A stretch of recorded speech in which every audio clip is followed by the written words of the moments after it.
کو جنکی ژوندۍ خښولې داسې وخت و خو چې نبي علیه السلام کله بدل کړله نو د جنۍ بیا مقام دا دی چې حضرت فاطمه الزهرا به راغله نبي علیه السلام چاته هم نه دی پاڅېدلی چاته هم نه دی پاڅېدلی غټ غټ خلک برال شاهان برال او نبي علیه السلام ورته نه دی پاڅېدلی فاطمه بچی به چې راغله نبي علیه السلام ورته ودرېدو او دا لاس به ولې ښکل کو حدیث کې راځي دا به ولې ښکل کو او د ځان سره بې جوخته کېنوله بیا د لور دا مقام دی بیا داسې لور ده بیا دا لور ده چې نبی علیه الصلاة والسلام فرمایي چې چا دوه لوریانې الله چاله ورکړې دوه لوریانې وله ورکړلې امن عال جاریتین او د دواړو جنکو خیال یې وساتو خوشحاله شو پې چې دا زما بچیانې دي دا زما لوریانې دي او حتی چې دا جنکۍ یې داسې په پاک دامنې وساتلې چې د دې واده وشو دا ډولۍ ته وختله او د خاوند کور ته ورسېدله باز د پلار ذمواري ختمه شوله نبی علیه الصلاة والسلام فرمایي دا جنتي دی بس دا جنتي دی موږ ډېر اوچت مقام دی عزتمندو دی مسلمان دا ایمان دا د الله تعالی طرف نه غټ لوی دولت دی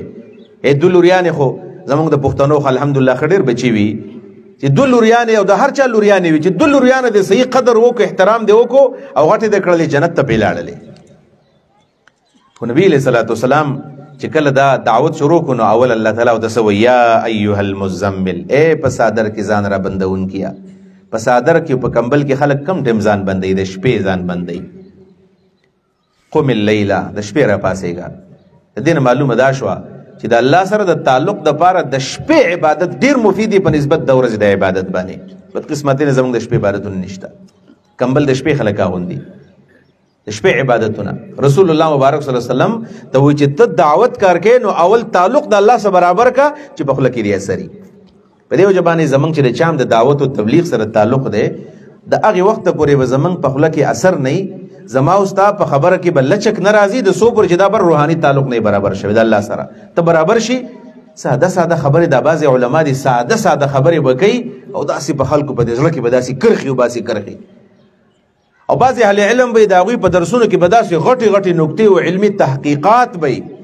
او د هغه په درس کې هیڅ برکت نه یو څوک هم پکې عبادت ته نه تیارېږي دا تعلق برابرول غواړي دا ولې دا تعلق رسول الله مبارک صلی الله علیه وسلم خپله ښځه خور چاته ګرانې او په کار ده چې موږ د خپلې ښځې ګرانې شي چې کله د ښځې سره ښه تعلق وي د سړي نظر کنټرول بیا او د ښځې چې کله خاوند سره ښه تعلق وي نو دا ښځه بیا په حیا کې پاتې کېږي د په خپله ښځه باندې مینېدل پکار دي او ښځه له په خپل خاوند مینېدل پکار دي نه په پردو ښځو سړو باندې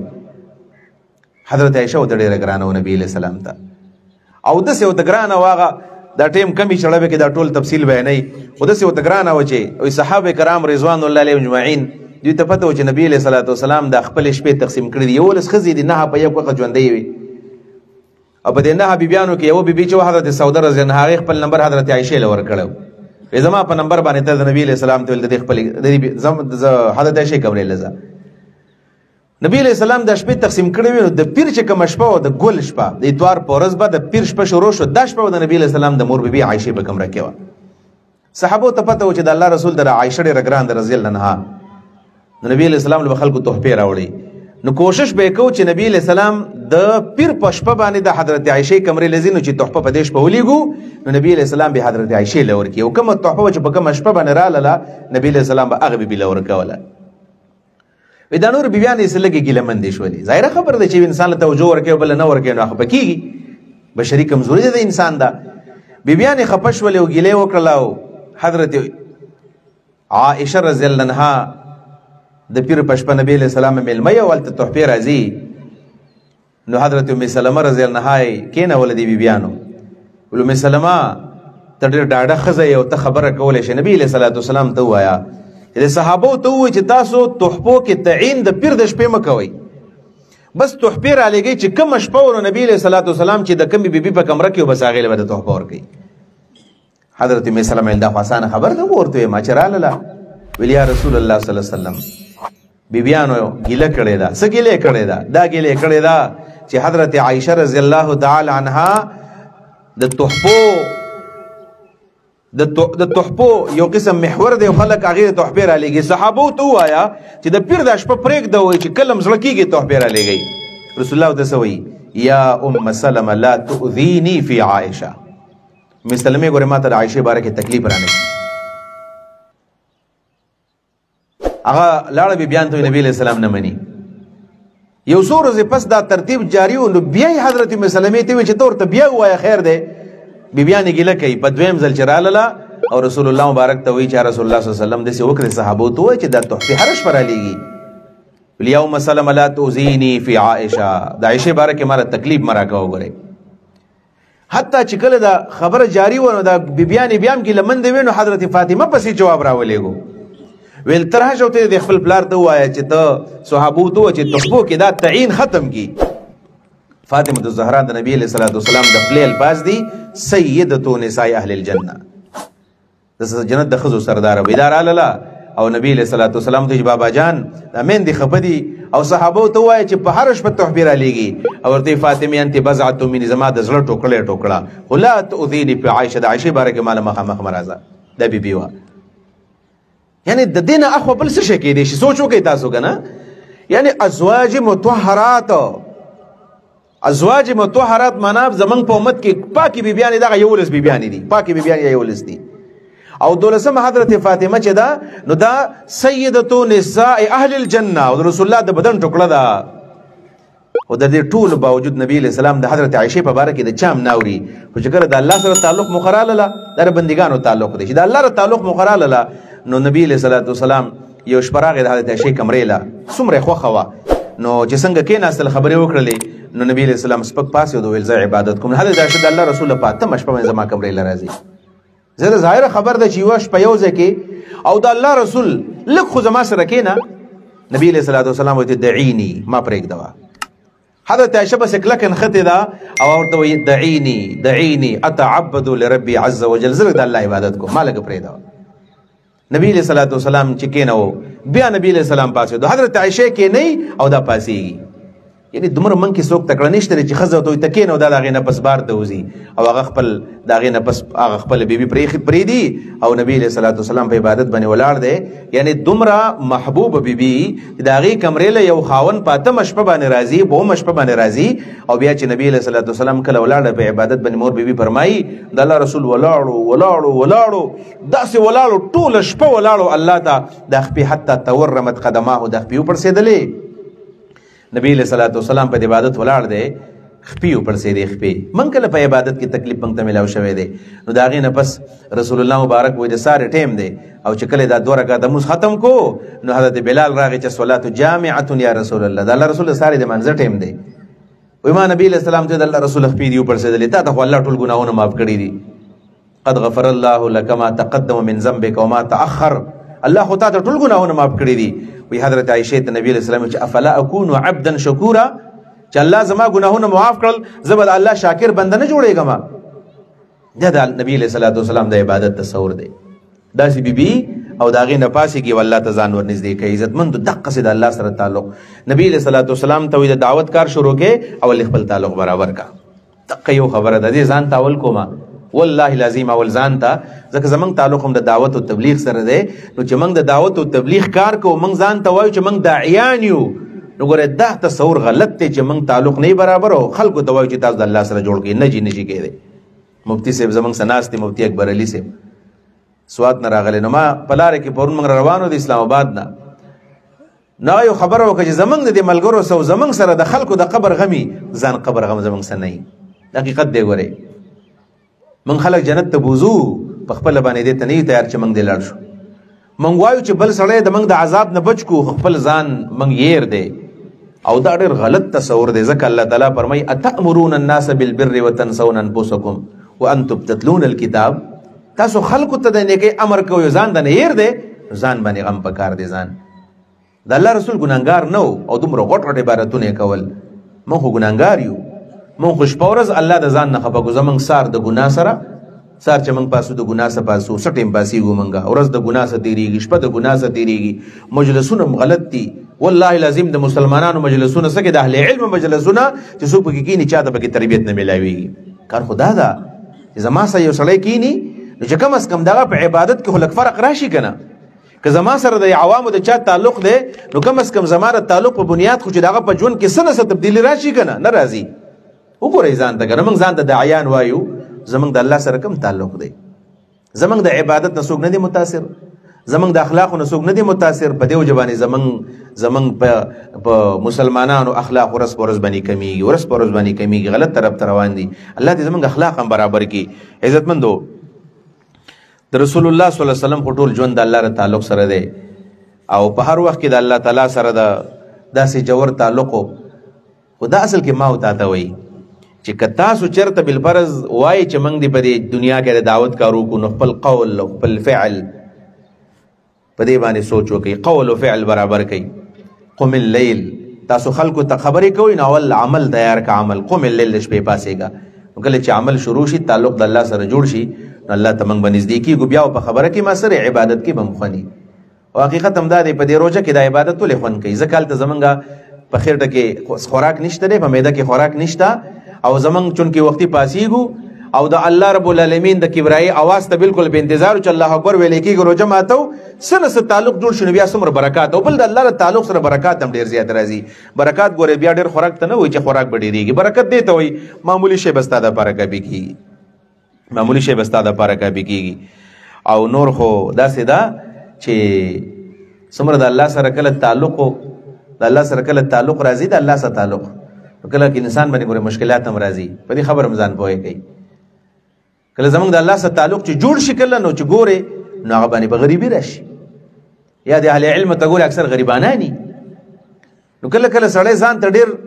ډېر په دې وجه هم نه نیکوي چې که زه نیکېږم خو هلته راباندې مشکلات راځي. زمونږ یو مولانا صاحب دی، شیخ صاحب دی، شیرګل خوشحالګل کې، نو د هغه بچی وفات شوی. چې بچی وفات شوی ظاهره خبره ده چې بچی وفات شي، خو ډېر ګران کار دی. هغه بچی وفات ویل درس ته راغی، درس ته کېناستو، نو ویل هغه ځای کې یو کلي یو کس د هغې خواله راغلی و،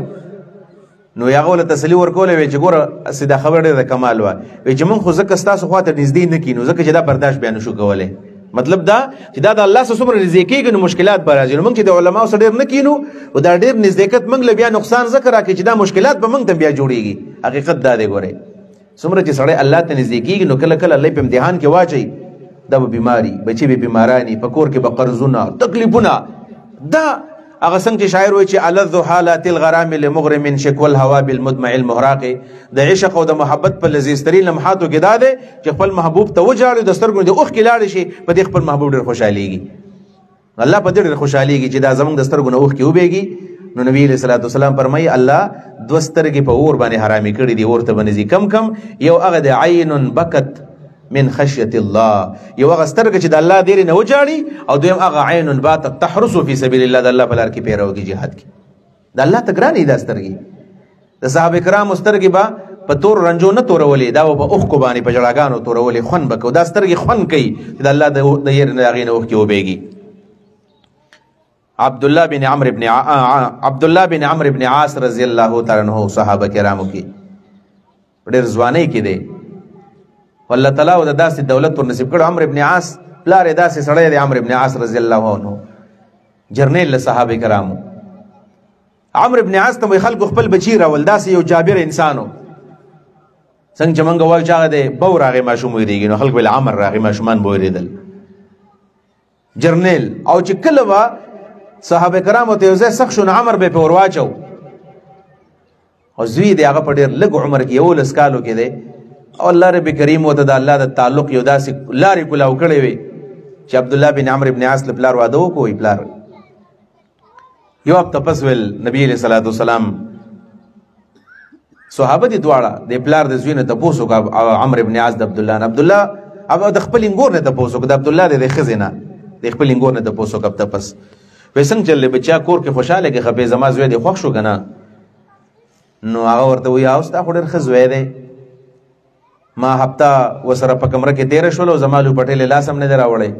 مطلب یې دا و چې ستا زوی خو زما څه خبرې نه کوي، اشاره کې ورته خبره وکړه، هوښیار و. سیده لاړو په نبي علیه السلام پسې، د الله رسول راغی، ویل یا رسول الله وسلم زوی له مې واده کړی دی، هفته پس انګور جواب دا دی. نبی علیه السلام سیده راغی. عبدالله بن عمر راغی، نبی علیه السلام دې بالغ کېښودو، ویل هغه نبی علیه السلام اخوا کوچ لرې کې بالغ دی، ستا نه خفه یم ته ما د بالغتون ږدې. ای رسول الله وسلم سی چل خیر دی، ولې زمانه خفه؟ نبی علیه الصلاة والسلام ودې ستا نه خفه یم. وایي تا له د پلار واده کړی دی، زه خبر شوی یم چې دا د ښځې سره روغه هفته خبرې نه دي کړي، تا ورسره ګپ شپ نه دی لګولی، د دې ښځې په تا باندې حق نشته. او د سوي یا رسول الله صلی الله علیه وسلم وخت را سره نشته د خبرو اترو څنګه سره وخت نشته د الله تعلق اگر چې باغې کې څه کمی واغو ته بیان کو ولما داسې عزم کړی دی چې په دې ماشوموالي کې خو موږ نه پوهېږو بلکې ماشوموالي ژوند الله معافوي په دې ماشوموالي په ژوند الله څوک نه رانیسي نابالغتوب په ژوند باندې وایي ما دا عزم کړی دی چې د شپې زه کله قرآن ته کښېنم نو چې ما ختم کړی نه نو زه خوب نشم کولی چې څنګه بسم الله وکړم نو چې دا قرآن کله ختم شي څومره وحي نازل شوی ده چې دا ختم شي د هغې نه پس زه خوب کوم و دا شپې وړې وړې شپې دي د چې د قرآن تلاوت ختمومه نو ساري شوی یو بیا د ورځې روژې نیسمه بس پښمني کې روژه کېږم نو چې دا د قرآن ته کښېنم واده مې چې کړی شپې لنډې دي نو چې کله ساري قرآن ختموم نو بس د پښمني ټیم نو بس وخت را سره نشته نبي علیه السلام یې داسې مه کوه آینده لپاره به داسې نه کړي او چلے او تو خود وګ تفصيلات ټول تفصيلات نه بیانوم ویل دې وکا چې د شپې یو سپاره تلاوت کو نو میاش کې به قرآن ختم کړي الله رسول میاش په انتظار کوم زو دا اوس خوند غسته دی اني يطيق اكثر من ذلك ما کوډل وی طاقت دی نبی اسلام یې ټیک تا 15 سو کې ختمه وي 15 شپې به انتظار کوم طاقت را په ګډیر زیاتې يطيق اكثر من ذلك نو بیا ورته وشي زبردست وکړي چې په 3 ورځو کې قرآن ختمه وا وای زماره دینم ډېر طاقت دی نه درو نه خو طاقت بچا کې نه د درېش په کم بس قرآن نه ختمي لس سپاره دی خیر دی شواروس کې وي دینه دی کمای نو اول روزه دې سکوا چې میاش کې 3 روزې نیسا د الله سما سو الله سما بيزل الله سما یمي بیز الله رسول زو میاش کې 3 روزې نیسما وېزه به سکوا چې ورځ روزه کېږي بل ورځ بوزه کېږي بدغه باندې وستر موحده وشوله یو ورځ روزه بل بوزه په 3 ورځې کې قرآن کریم دا تعلق دی نو ځان ته راځي چې ګورو موږ څومره تلاوت کوو مخبر څومره زیات کمزوري تعلق زمنګ دغه جوړ دی دا زمنګ تعلق دی صرف د خلی مسلمانان یو دا سي تعلق بیا وي بوډا شو عبد الله بن عمر بوډا شو سپینګیره ته کمزور یو شاګردانو ته چې شاګردانو دې سی وګي دین الله سان پیدا کړی دی الدین یسرن او لا یشاد الدین احد الا غلبه چې چاره دین سره مقابله کړ دین په غالب شوی دی لہذا سی وګي چې ځان له سختی مراولي بس کم دین چې الله پر اس کړی به د قیمن عمل کوي ما په ځان باندې ډېر سخت تیر کړی وا او د الله رسول ته وی چې زه په دریش پو کې قرآن کریم ختمو سه نشم ختمولې روزې نشم نیولې خو سو پر چې ما کې سای نو سر ته به رسوم عزتمندو د الله سره د تعلق د پاره چې کوم اسباب دی پاغه ز مختصر خبره کومه یو به ټول شکر وباسي چې هغه موږ مسلمانان یو ایمان د الله سره تعلق د پاره بهترین ذریعہ ایمان دی بس شکر دې موږ مسلمانان یو او دا عقیده د ان شاء الله او په دې باندې تاسو لزم مبارکباد در کوم خويند لورونو لا چې ان شاء الله موږ ټول جنتیان یو جنت ته بزو که خیرو زکا زنه ما د الله رسول ایمان قال لا اله الا الله دخل الجنه چا چې کلمه ویل جنت ته بزي الله دې ایمان سمون له مرګ راکړو جنت ته بزو یا په اول ځل باندې یا به الله د ګنا نه پاکي خدا سوال وکړو چې الله دې د ګنا نه پاکي او په دخول اولی دې منګ الله جنت ته بوزي نو ایمان ډېر بهترین دولت دی ټول مسلمانان چې چا کلمه ویل د شرق او د غرب مسلمانان دا جنتیان دي دا بزي یو به مسلمانی بل به کمزوري مسلمانی خو جنتیان ټول مسلمانان دي موږ په دې بازي علماو کې بنصابه د فتوا دا وخت ډیر زیات دی پلانې فرقه به جنت ته ځي پلانې به نه ځي او پلانې ناجیه ده او پلانې نه ده دا د اختیار الله هیڅ عالم له نه دی ورکړی دا اختیار بس الله مسلمانانو له ورکړی چې مؤمن دی او دا به جنت ته ځي من قال لا اله الا الله دخل الجنه داسې نه دی چې هغه په دې پارټۍ کې وي په دې مذهبي جماعت کې نو ته جنتي یې په دې بل کې نه راسې نشته جي یو مذهبي جماعت کې جنت نشته یو تنظیم کې جنت نه جنت په ایمان کې دی په ایمان کې په ډېر غټ جماعت کې خو ایمان دې نه دی نصیب ایمان دې سم نه برابر بیا جنت نشته او چې ایمان دې برابر دی نو د خلکو په نظر کې ته ارسه هوته به جنت ته ځي لہذا ایمان بهترین دولت دی او چا چې ایمان راوړو د الله ته ورنږدې شو مؤمن دا تقوادار دی هر مؤمن دا تقوادار دی او د ایمان د دولت نورستو عزتمند بیا سه نور بعضی اسباب دي په دې منګ الله ته نږدې یو پاغه کې د الله د رسول او د الله سره محبت دی نبی علیہ الصلوۃ والسلام فرمایي کنه چې ثلاث من كن فيه وجد بهن حلاوه الايمان درې سيزونه داسې دي چې دا کله د چا په ژوند کې راشي دا به د ایمان حلاوت خوږواله دا به محسوس کی یو پکې دی ايكون الله ورسوله احب اليه مما سواهما چې د الله او د الله د رسول سره د هر چا نه زیاته مینه وږي دا سره الله ته نږدې کیږي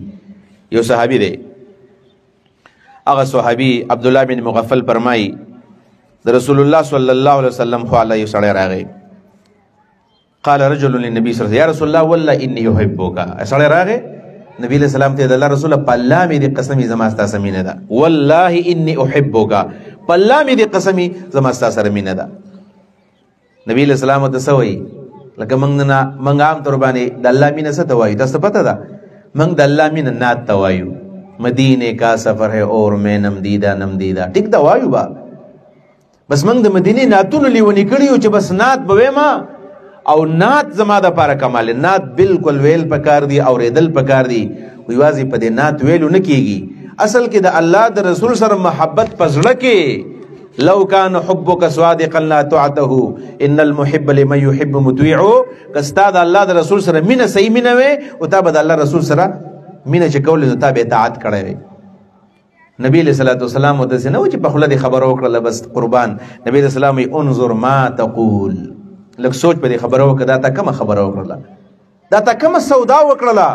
د الله د رسول سره مینه کول په خله نه کیږي ته زما د الله د رسول سره مینه ده. هغه ورته سوی والله انی احبک، والله انی احبک، والله انی احبک 3 مرات. 3 ځله ورته قسم وکړو، اې د الله رسول قسم دي زما په الله زما خوښي، یې قسم یې وکړو. نبی علیہ السلام ورته سوی وخا که زما سمینه کې نه ګوره ان كنت تحبني فاعد للفقر تجفافا، که زما سره مینه کې نه ګوره بیا ګوره فقر لو دی غریبۍ له کچکول پیدا کا، بیا پتا باندې بیماری راځي، پتا به مشکلات راځي، پتا به فقر راځي، پتا باندې به قرضونه اوړي. څوک چې الله ته نږدې کېږي ګوره مشکلات پې راځي، ګوره دې ته سوچ کړی دی. او بیا ورته وایي فان الفقر اسرع الى من يحبني من السيل الى منتهاه. وایي دا فقر او دا غریبي مشکلات د نیکانو صالحانو ته داسې راځي لکه د غره په څوکه چې باران وشي او د خول ته ځان د اوبه په منډه رارسوي، دغسې تکلیفونه به تا ته رسېږي. دې ته دې سوچ کړی دی وایي او دې هر څه ته مې سوچ کړی دی، بس بیا وایي لاس راله راکړه. د هغې نه پسې بیعت وکړو. دا مینه دا د الله د رسول او د الله سره محبت، د زړه نه محبت، دا د الله سره منګه دا نږدې کوي. او د هغې سره عزتمندو د الله د رسول سره مینه کول، محبت کول د الله سره، دا د تعلق اسباب دي. په دې باندې په زړه کې سوچ کوو چې څنګه به کېږي. د دې نه علاوه د الله د تعلق دپاره په اسبابو کې بهترین چې کوم تعلقات دي نو فرایض دي. ګورئ زمونږ استاذ محترم سابق مولانا عبدالقدوس حفظه الله تعالی تفهیم القرآن کې مردان کې زمونږ شیخ الحدیث دی، ژوندی دی، الله دې موږ برکت واچي، بیمار دی. او یو خبره کوله په هغه ټیم کې موږ نه پوهېدو په هغې ویل به طالبانو د نفلو دومره شوق مه کوئ خو د سبق شوق وکئ. دلته تاسو علم لراغلي چې علم وکئ. علم نفلو دپاره ټایم شته، خو دا کوم چې ستاسو فرض د سره پار راغلي که نه مدرسه کې طالب ډوډۍ فری خوري دا خلکو زکات ورکړی دی، بجلی فری د خلکو زکات ورکړی دی. نو که طالب دی ملا دی مدرسه کې سبق نه اسې پروت دی، نه مطالعه کوي، نه کلاس ته کینی، نه سبق وایي، د ډوډۍ پې حرامه ده، د بجلی پې حرامه ده، د هاسټل پې حرام دی، دا فرض دی دا به سبق وایي. نو که تاسو فرض پرېښودلو صرف په نفلو کې ورغلی دا نقصان دی. په دې وجه باندې موږ بعضې ملګري داسې په مدرسه کې وو هغوی به د شپې تهجد ته پاڅېدل، خو د شپې تهجد به داسې و چې بیا په سبق کې ستوده و. نو داسې نه بالفرض که موږ کې څوک تهجد ته پاڅېږي خو چې کله تهجد وکړي بیا رساري مونږ نشي کولی، تهجد مه کوو، دا فرض مونځ وکړه، دا فرض دی به تا باندې، فرض مخکې دی نفل پسې وروسته دی. لہذا فرایض چې زموږ څومره دي عزتمندو راځئ چې موږ د فرایضو اهتمام شروع کړو. 5 وخته مونځ دا داسې شوق وکړو که داسې شوق چې موږ عزم وکړو ځان له ګوتې وتو. حدیث کې راځي نبي علیه صلات وسلام په د هدایه کتاب الشفعه کې داسې دي نبي علیه صلات وسلام به خلکو له کله کله ګوتې تړلې. ګوتې خلک وایي که نه دا ګوته در طلب چې دا پلانې شی راته یادي ځان له ګوتې وتړئ چې د عبادت باندې راځئ چې موږ په دې فرضو باندې لږ توجه وکړو. دا مونځونه هم پټوي چې زنانو ته هم خویندو چې څنګه اذان وشي په اولوخ کې مونځ کوئ. زنانه مونځونه اکثر په دې کې خرابېږي، اوس کومه اوس کومه اوس کومه، څنګه چې اذان وشي نو پور لمانځه ته پاڅېږئ. او دویم نمبر نارینه مسلمانانو ملګرو ته وایم چې د جمع د مونځ اهتمام، مونځ جمع سره خوند کوي. نن تاسو عزم وکړئ ساره مونځ په جمع کړی دی، نن ماسپښین مازدیګر ماښام ماسخوتن اهتمام وکړئ چېرته هم دا مونځ په جمع وکړئ. تاسو بیا سبا تاسو نن تاسو کلاس کې په کومه توجه ناستئ او بیا سبا زما درس ته تاسو کې نه پته به راته ولګي چې په نن درس کې څومره خوند و په دې سباني درس کې څومره خوند دی. فرض اهتمام د په جمع جماعت باندې.